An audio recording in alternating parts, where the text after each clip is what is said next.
Hello, I'm Scott Maloney. I'm the Chief Innovator here at Arrowhead Center. I want to talk a little bit today about public disclosures and how that impacts your technology and the IP around that technology. Or said another way, how talking about our technologies out in the world impacts our ability to protect them. The theme of what you're going to hear from me today is that there is an order of operations here. There's an order of operations that requires good protection of intellectual property first, and that thereby opens the door to good amounts of public disclosure safely and with the ability to maintain that protection as you go forward. So let's break that down just a little bit.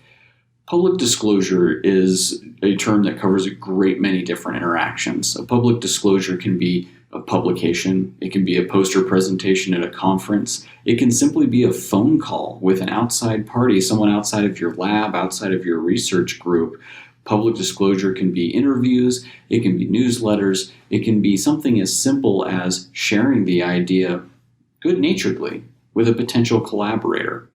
All of those different moments constitute some degree of public disclosure, and that public disclosure is really important from a specific standpoint.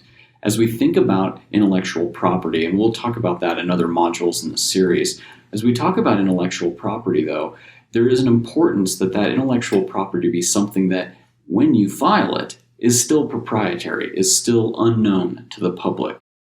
And herein lies the challenge of public disclosures. When we present something in a poster presentation or publish the paper or talk about it in a public forum or newsletters out of our departments, it's now considered public domain. It's considered public knowledge because we have in fact shared it with some subsegment of the public. And that's where intellectual property law really gets us into a little bit of a pickle because we now can't protect something that's already a public knowledge. It'd be very much akin to me trying to patent a desk or a chair that I'm sitting in. We already all know that they're there. So when we talk about working with public disclosures, what we want to do is get that order of operations just right. And really the simple means is protection first, disclosure second. And there's lots of mechanisms that will help with that public disclosure component. And again, we'll get into this in other modules in this series around what IP constitutes and how to go through the IP process with Arrowhead and how to do all these different components. But let's start at the high level. There's two different ways that we can patent a technology, and they effectively represent a quick preliminary patent and then a full or utility or a fully executed patent. A provisional patent allows us to make quick moves and effectively put our flag in the sand and say that we are the owners of this technology.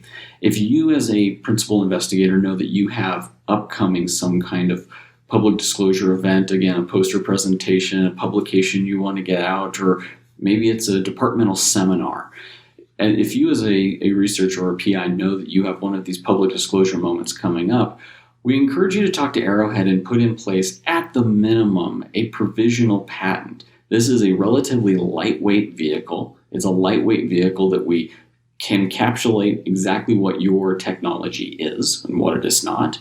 We file that lightweight vehicle with the USPTO or the U.S. Patent and Trademark Office, and thereby starting the clock on an official filing for you as a patent. And by doing so, we are now free to publicly disclose it, because should someone copy your idea, God forbid, should somebody encroach on your idea or steal your idea or do some other thing that was considered bad form or illegal practice in the intellectual property world, we now have that filing on record with USPTO that you were there first.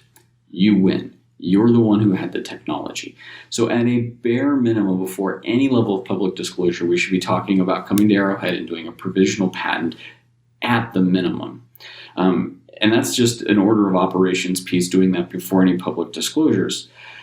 The implications, as you might be able to tell, of not doing such public disclosure firsthand is an inability then to patent, or the ability for someone to steal that idea from you because you've now shared it freely with the world.